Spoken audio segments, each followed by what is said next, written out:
Derek Chisora wins a unanimous decision over Joyce. I can't believe I'm saying that. When this fight got announced, I was very skeptical of it. Very skeptical. Because I thought I wasn't skeptical of the fight in of itself, in a sense of I thought it would be a stinker or anything like that. I knew it'd be a good fight, and it was. It was a brilliant fight. It really was so enjoyable to watch. I'll watch this again in a heartbeat. No, I was skeptical because I thought Joyce still had a little bit more left in the tank. I know he didn't look good against Cash Ali, but I thought, okay, give him a decent opponent, he will look better. And at the same time, my last memory of Chisora was him getting a close nip and tuck win over Gerald Washington, who was not a particularly good heavyweight, and is a heavyweight who I would have thought a peak Chisora would have dealt with very easily. So I thought Chisora was on his way out, and he is on his way out, but I thought that Joyce would have enough of the tank to beat Chisora and probably stop him. Boy, was I wrong. Tremendous fight. Let's get that out of the way. A brilliant fight. I thoroughly enjoyed it. Watching it live with the watch along was brilliant, because you just there's entertainment at every level. Neither of these guys are going to trouble the guys at world level, but it was still enjoyable, was it not?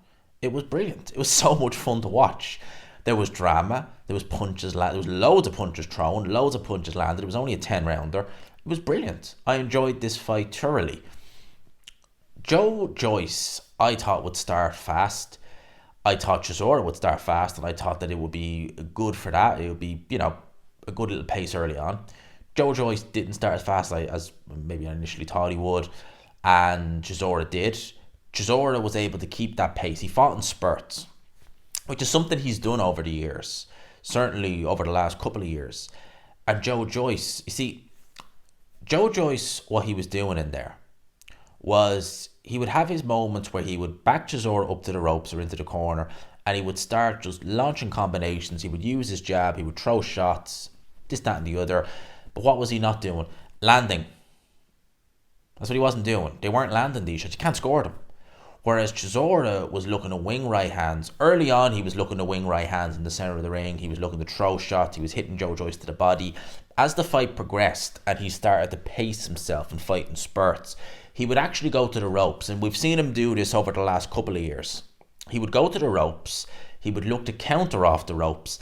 And with Joyce, he's so stiff. He's so upright. He's no defense. He never moves his head. He was landing, and landing again. And they were showing the final punch stats by the end of the fight. I was kind of like, huh? I was like, just from the eye test, I could see that Chisora was landing more than Joyce, because a lot of the shots Joyce was throwing, weren't landing. They weren't scoring shots. You couldn't score them. They weren't, I don't know where those punch stats came from, because I was looking at shots that weren't scoring. Chisora was. And he was outworking Joyce. And early on, you could make a case that Chisora won the first 5 rounds. The first 5, maybe 6 rounds. It was really after round 6 when Chisora started to slow down, and Joyce, with his tank, he always had a good engine. He always had a very, very good engine. Always had a lot of, juice in the tank. Started to come on a little bit stronger.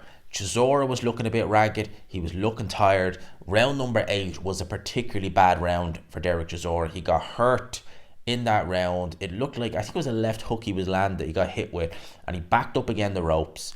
Joyce opened up a combination, and it was nip and tuck whether Chisora would stay on his feet. I thought, anyway, from what I could see, I was looking and I was thinking, is he going to go down? Because it did look that way, like that he might end up touching down. He didn't end up touching down.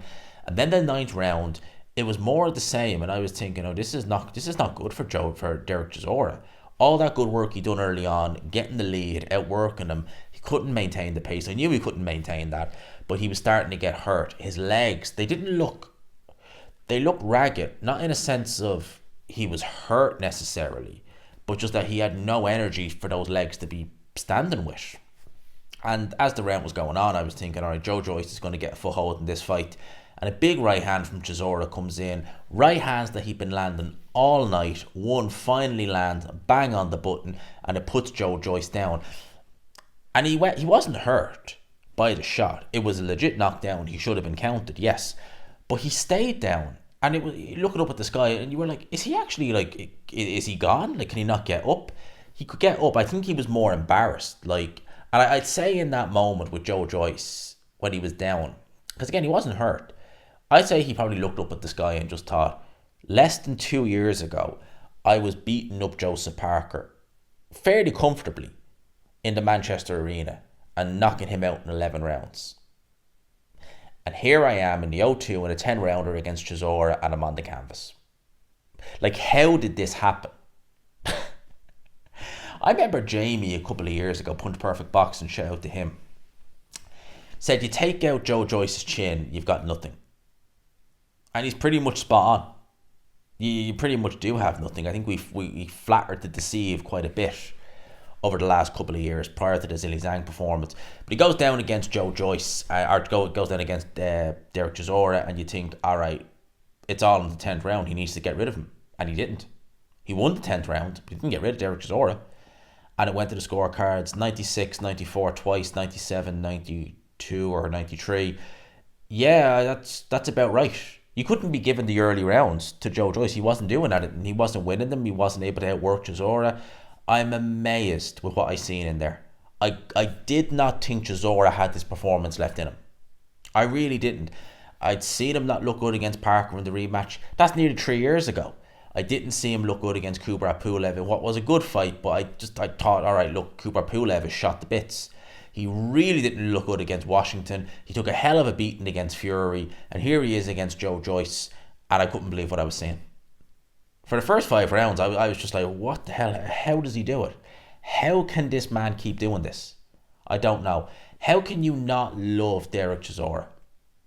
He's a character. He's a warrior. He's done it. The 13 losses. He's fought Vitaly Klitschko. He's fought Tyson Fury 3 times. He's fought Joe Joyce. He's fought Kubrat Pulev twice. He's fought Joseph Parker twice. He's fought Alexander Rusek. He's fought Ajay Kabayel. He's fought Robert Helenius. He's fought Dylan White twice. And I'm probably missing. He's fought Carlos Takam. And that was a great fight. He's fought David Price. This man. And here's the thing. How many of them has he won and how many has he lost? He's lost 3 to Tyson Fury, 2 to Joseph Parker, 1 to Alexander Usyk, 2 to Dylan White, 1 to Robert Helenius, 1 loss to David Haye. He's beaten Carlos Takam, he's beaten Artis Bilke, he's beaten David Price, he's beaten Joe Joyce. Does anyone care? People remember the fights and the effort, and that's what Chisora is. Now, he did... I think maybe he had a Freudian slip. I think maybe he had a Freudian slip in the aftermath where he said it's a great way to retire with the promoter who I started it with. And it made me think and everyone else think, oh, he's retired. And then he backtracked like, well, it's my last fight in the O2. I think he said I'm retiring from the O2. I think he's retiring. I wouldn't be shocked if Chisora announces he's finished. I wouldn't be shocked if he did. I think he might have let it slip. And this is a great way to go out. It's a great way to go out. You've beaten Joe Joyce. I didn't think you would. I didn't think you would. So credit to him. I love Derek Chisora. Who can't love Derek Chisora? I just hope I'd love him to call it quits. It's a great way to go. It's a great way to bow out. And I think he should, to be honest with you. I think he should. Boy, that was some fight. Let me know your thoughts in the comment section below. I hope you enjoyed it, people. Smash the like button if you could. And subscribe as always if you haven't already. Lads, we'll have to do a live tomorrow and just dissect this and talk about it, won't we? Peace.